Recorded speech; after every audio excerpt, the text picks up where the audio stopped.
Bienvenidos a nuestro podcast La Biblia en un año, episodio 33. Tema de hoy, amistad íntima. Nick Wills es una de las personas más inteligentes que he conocido en un académico y un intelectual con una mente brillante. Fuimos juntos al colegio de la universidad. Unos 3 meses después de mi primer encuentro con Jesucristo, durante mi primer año universitario, también él tuvo una experiencia con Jesús. Inmediatamente Nick comenzó a leer libros teológicos. Recuerdo haberle preguntado sobre qué estaba leyendo. Él respondió que estaba leyendo sobre la trascendencia e inmanencia de Dios. No tenía ni idea de lo que quería decir. Tuve que buscar ambas palabras en el diccionario. Trascendencia e inmanencia describen la naturaleza casi paradójica de nuestra relación con Dios. La trascendencia de Dios significa que Dios existe aparte del universo material, por lo que no está sujeto a las limitaciones del mismo. Está por encima y más allá de nosotros, nos supera y excede siendo ampliamente superior a nosotros. Por otro lado, la inmanencia de Dios significa que es posible experimentar su amistad cercana. En nuestro pasaje del Antiguo Testamento de hoy, Job habla de la íntima amistad de Dios en Job 29:4. Solo cuando comprendes la trascendencia de Dios puedes ver lo asombrosa que es su inmanencia y el inmenso privilegio que supone poder disfrutar de la íntima amistad de Dios. Vamos a leer Salmos capítulo 18. Vamos a leer desde el verso 7 al 15 y voy a estar leyendo yo en PDT, Palabra de Dios para Todos. Salmo 18 del 7 al 15. Entonces la tierra tembló y se tambaleó, las bases de las montañas se estremecieron. La tierra tembló y retumbó porque Dios estaba furioso. Salía humo de su nariz y llamas de su boca. Lanzaba carbones encendidos. Dios abrió el cielo y bajó sobre una nube negra. Bajó cabalgando sobre los seres alados del cielo. Se deslizaba con el viento. Estaba oculto en las nubes densas y oscuras que lo cubrían totalmente. Entonces la gloria resplandeciente de Dios brilló en las nubes, arrojando granizo y emitiendo fuertes rayos. La voz del Señor retumbó en el cielo. El Altísimo se hizo oír y hubo rayos y granizo. Dios lanzó sus flechas y dispersó al enemigo. Lanzó muchos rayos y todos salieron espantados. Enviaste, Señor, tu reprensión con un soplo de tu nariz, un viento fuerte que dejó el fondo del mar a la vista de las bases de la tierra quedaron al descubierto. Primer punto, adora al Dios trascendente y ama su asombrosa presencia. Adora al Dios trascendente y ama su asombrosa presencia. David habla de la asombrosa presencia de Dios. La tierra tembló, se estremeció, se sacudieron los cimientos de los montes. De su radiante presencia brotó el trueno del Señor, resonó la voz del Altísimo. En este salmo vemos el poder y la ira de Dios trascendente. Fueron sacudidos por la furia del Señor. La ira de Dios, aunque nunca maliciosa, es su reacción personal contra el pecado. Si miramos el racismo, la trata de personas, el abuso de niños, la tortura institucional o alguna otra injusticia terrible, sin sentir ningún enfado, estamos fallando en el amor. La indignación contra el mal es un elemento esencial de la bondad. En este salmo vemos que la ira de Dios es el lado opuesto de su amor. Sin embargo, este es un salmo en el que David expresa su íntima amistad con Dios. Comienza: cuánto te amo, Señor, fuerza mía. David no lo dio por sentado. Comprendió el inmenso privilegio de tener una amistad íntima con el Dios trascendente. Vamos a orar. Amado Señor, quiero darte gracias porque puedo tener una amistad íntima con aquel que creó el universo entero, el que lo trasciende todo, el que lo llena todo. Te amo, Señor, fuerza mía, Dios mío, castillo mío, tú eres mi salvación. En ti confiaré y gracias por darme ese privilegio de ser tu amigo. En el nombre de Jesús, amén.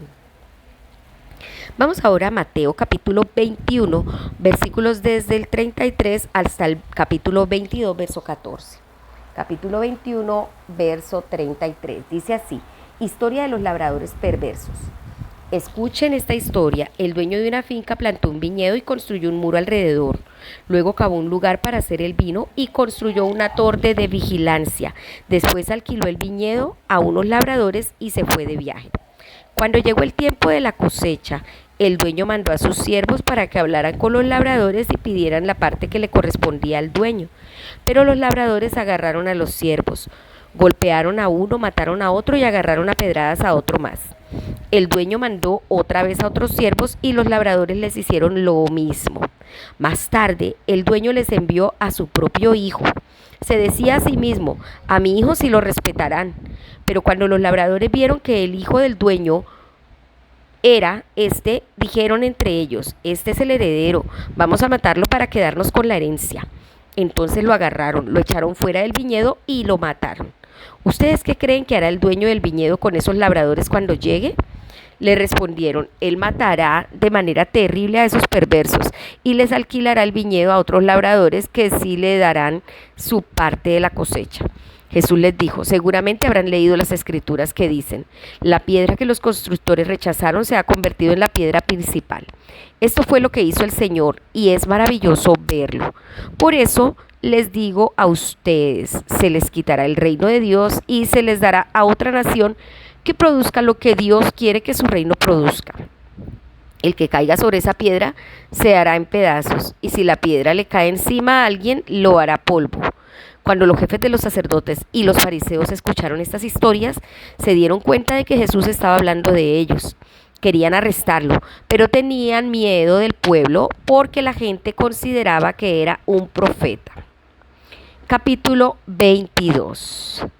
Historia de los invitados a una boda. Jesús comenzó a hablarle a la gente una vez más por medio de historias.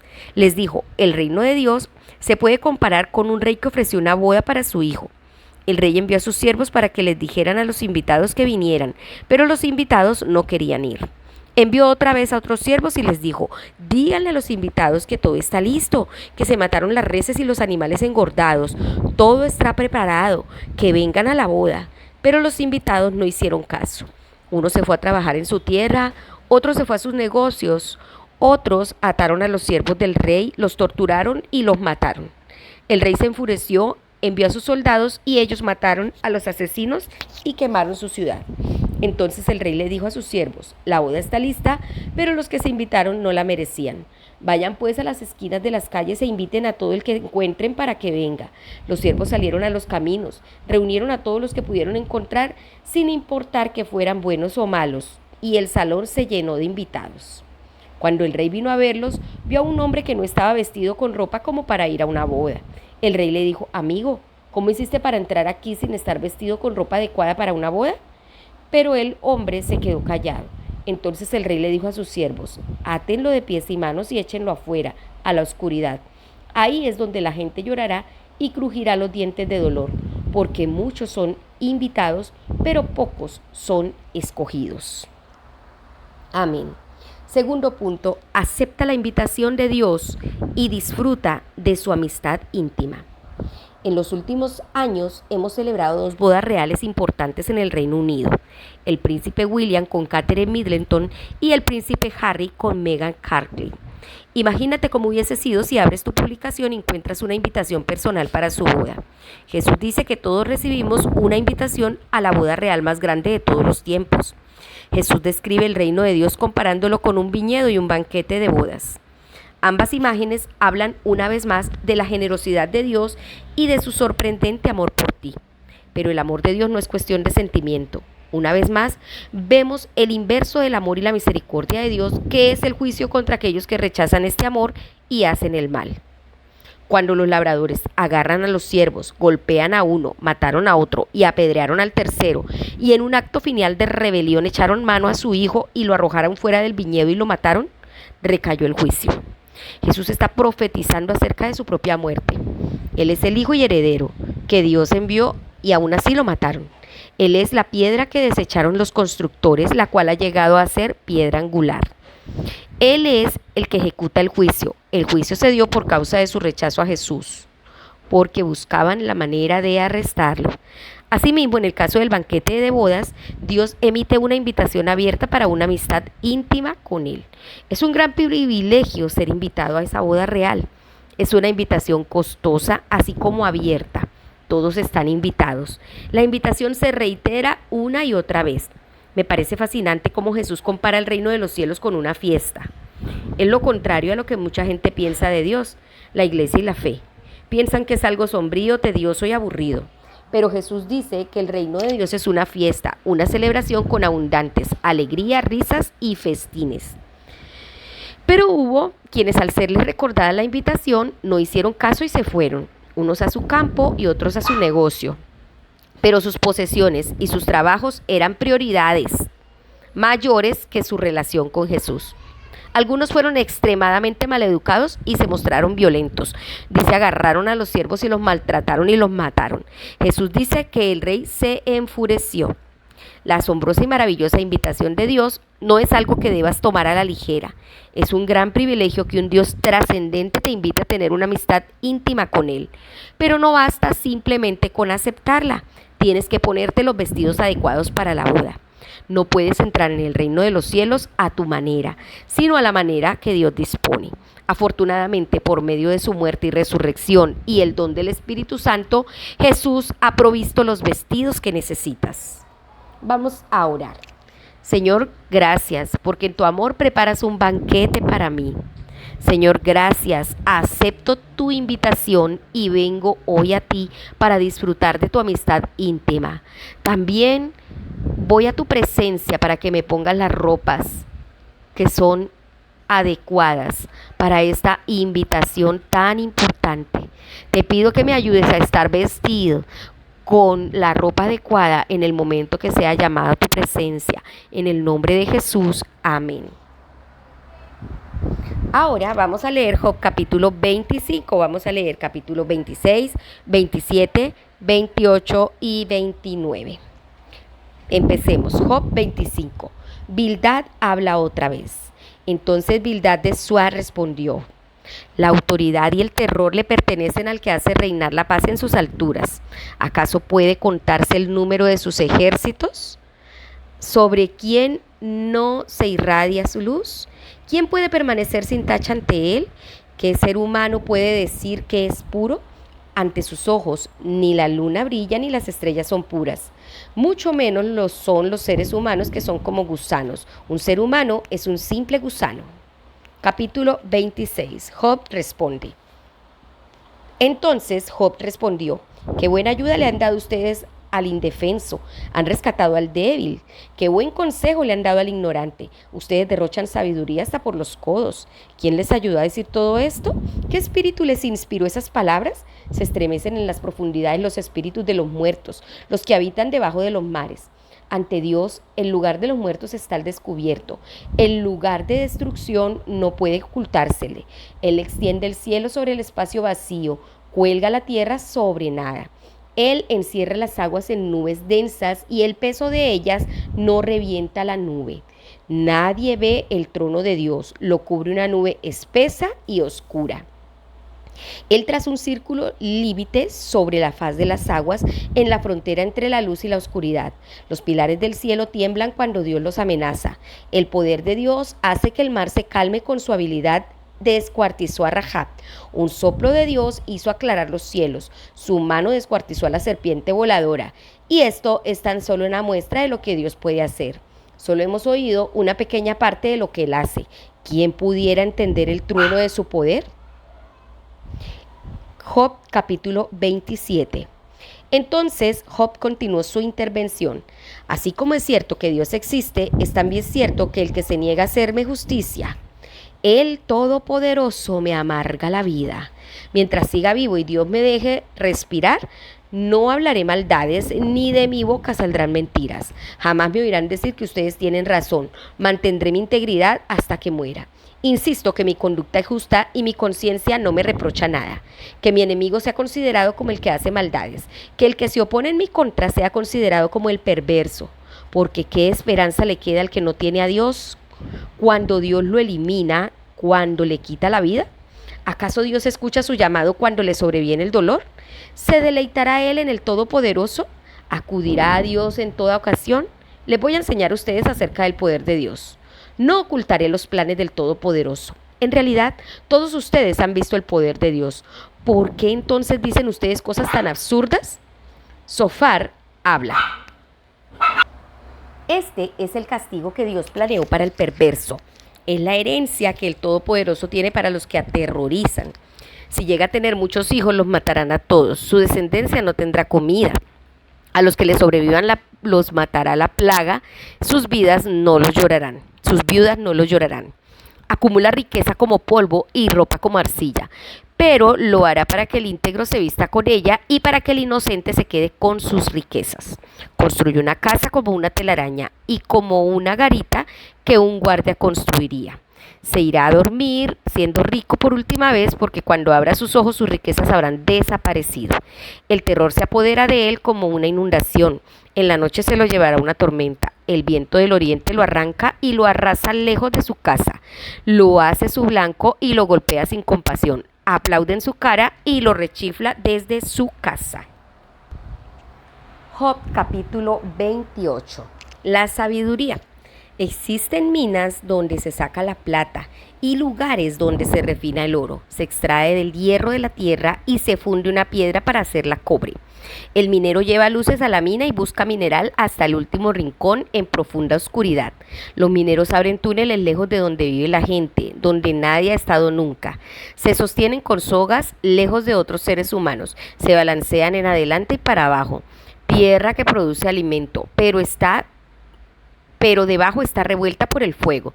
Allí hay rocas de zafiro y el polvo tiene oro. Ni las aves de rapiña conocen el camino, ni el halcón lo ha visto. Los animales más indómitos no han caminado por esos lugares. El león no ha pasado por ahí. El minero excava las duras rocas, voltea montañas enteras, hace túneles a través de las rocas y encuentra toda clase de piedras preciosas. Hace represas en las fuentes de los ríos y saca a la luz cosas que estaban escondidas. Y en cuanto a la sabiduría, ¿dónde encontrarla? ¿Dónde está la sede de la inteligencia? El hombre ignora el camino que lleva hacia ella. Se encuentra en este mundo. No se encuentra en este mundo. Las profundidades del océano dicen, aquí no está la sabiduría. El mar dice, no está conmigo. No se puede dar oro fino a cambio de ella. Con ninguna plata se puede comprar. No puedes cambiarla por oro de Ofir, ni por ónice, ni por zafiros. Vale más que el oro o el vidrio. No se puede dar a cambio de objetos de oro fino, ni para qué mencionar el coral y el jaspe. La sabiduría es más valiosa que los rubíes. El topacio de Etiopía no vale nada comparado con la sabiduría. No se puede comerciar con ella a cambio de oro puro. Entonces, ¿de dónde viene la sabiduría? ¿Dónde está la sede de la inteligencia? Se oculta de los ojos de todo ser vivo. Se le escabulle a las aves del cielo. La destrucción y la muerte dicen, solo hemos oído hablar de ella. Dios entiende su camino y sabe dónde está, porque Él mira los confines de la tierra, ve todo lo que sucede bajo el cielo. En una ocasión, Él determinó el peso del viento y luego decidió la cantidad de las aguas. Después, reglamentó la lluvia y el curso de la tormenta y los truenos. Luego vio la sabiduría y le dio valor. Él la aprobó e incluso la escudriñó. Así que le dijo a la humanidad, respetar al Señor es la sabiduría. Apartarse del mal, eso es inteligencia. Job capítulo 29. Job habla. Entonces Job empezó de nuevo su argumento. Cómo extraño los meses que ya pasaron, los tiempos en que Dios cuidaba de mí. Cuando su luz brillaba sobre mí, yo caminaba en la oscuridad guiado por ella. Estaba yo en mi mejor edad, cuando mi amistad con Dios protegía mi hogar. Todavía el Todopoderoso estaba conmigo. Al lado mío estaban mis muchachos. Me lavaba los pies con leche y las rocas destilaban aceite de oliva para mí. Yo iba a la puerta de la ciudad, ocupaba mi asiento en la plaza. Los jóvenes me veían y se retiraban, los viejos se levantaban y permanecían de pie. Los jefes guardaban silencio y se tapaban la boca. Hasta los dignatarios más importantes se callaban y no pronunciaban palabra. Les parecía bien lo que yo decía y aprobaban todo lo que yo hacía. Porque cuando un pobre pedía ayuda, yo lo ayudaba, y también al huérfano que no tenía quien le ayudara. El desamparado me bendecía. Mi ayuda hacía que la viuda cantara de alegría. Mi ropa era la honestidad y me vestía con ella. La justicia era mi turbante. Yo era ojos para el ciego y pies para el inválido. Yo era como un padre para los necesitados cuando eran desconocidos e investigaba bien su caso antes de meterme. Le rompía los dientes al perverso y le quitaba su presa de entre los dientes.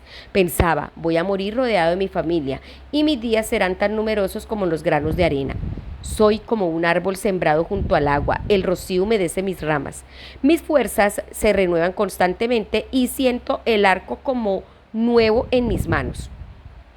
Antes la gente me escuchaba atentamente, guardaban silencio mientras esperaban mi consejo.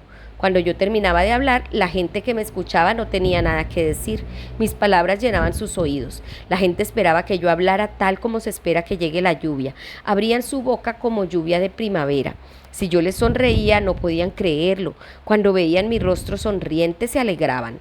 Yo les indicaba el camino y me colocaba a la cabeza. Establecía mi carpa como un rey entre sus tropas, como el que consuela a los que sufren. Amén. Ay, Dios. Tercer punto, comprende la trascendencia de Dios y conoce su inmanencia. ¿Te has sentido alguna vez abrumado por los problemas y las dificultades que experimentas? ¿Dudas que Dios tenga el poder o el deseo de ayudarte? Job comprendió la trascendencia de Dios. Dice, yo les voy a mostrar algo del poder de Dios.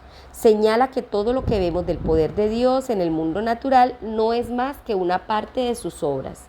Dios es lo suficientemente poderoso para ayudarte. No solo es lo bastante poderoso para ayudarte, también te ama tanto como para hacerlo. Job sabía todo de la inmanencia de Dios. Había experimentado la íntima amistad con Dios, donde se encuentra toda la verdadera sabiduría. Dijo en el verso 28, temer al Señor, eso es sabiduría. Apartarse de mal, eso es discernimiento. El temor del Señor significa el respeto a Dios. Encontramos la sabiduría en esta respetuosa relación con Dios. Ahora sabemos que Jesucristo es la sabiduría de Dios. Encontramos la verdadera sabiduría en la relación íntima con Él. Job describe el inmenso amor de esta sabiduría, el inmenso valor de esta sabiduría. ¿Dónde se halla la sabiduría? No se compara con el oro más fino, ni su precio se calcula en plata. Solo Dios sabe llegar hasta ella. Solo Él sabe dónde habita. Temer al Señor, eso es sabiduría. Apartarse del mal, eso es discernimiento. ¿A qué tipo de vida lleva esto? Lleva a apartarse del mal y servir al pobre. Job describe la vida del justo en términos de ayudar al pobre, al huérfano, al agonizante, a la viuda, el ciego, el tullido, el necesitado y el extranjero. Job se preocupaba no solo de la pobreza, sino también de la justicia. De justicia y rectitud me revestía. Ellas eran mi manto y mi turbante. Y a los malvados les rompí la cara. De sus fauces les arrebaté la presa. A medida que te acercas a Dios en amistad íntima, sus preocupaciones se convierten en tus preocupaciones. Como Job, desearás ayudar al pobre, al huérfano, al vagabundo y a las viudas. Querrás rescatar a las víctimas de la injusticia. Buscarás cuidar al ciego, al tullido, al necesitado y los refugiados de tu tierra. De hecho, Job no había perdido su amistad íntima con Dios, pero en el momento en el que estaba escribiendo había perdido todo sentimiento palpable de la misma.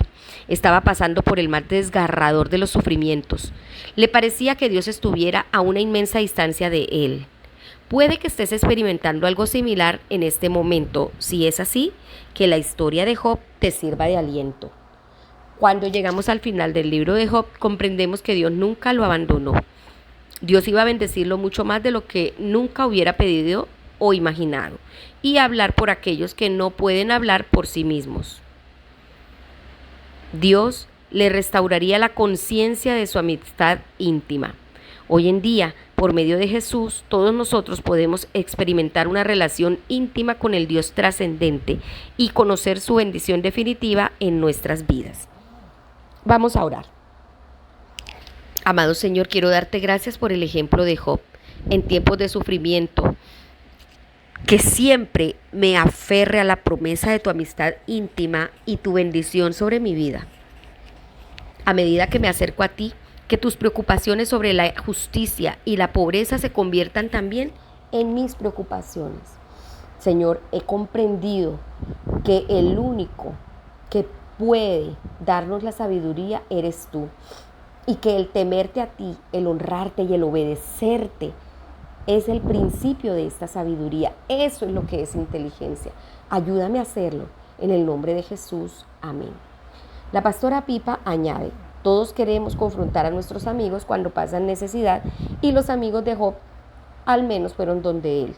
A veces en nuestra desesperación por intentar entender el sufrimiento y ayudar, decimos cosas que no ayudan para nada. Es muy difícil saber cómo ayudar a alguien cuando tiene tanto encima. Alguna gente lo hace maravillosamente, pero con frecuencia lo mejor es escuchar, estar ahí y orar. Sí, Señor. Bueno, recordemos que este devocional fue escrito por el pastor Nicky Gumbel de la iglesia HTB en Londres y la voz de este podcast es de Marisol Rojas. Y no olvidemos mantener una amistad íntima con el Señor. Aún en momentos donde no tengamos esa percepción, recordemos que el Señor sigue allí. Que el Señor les bendiga.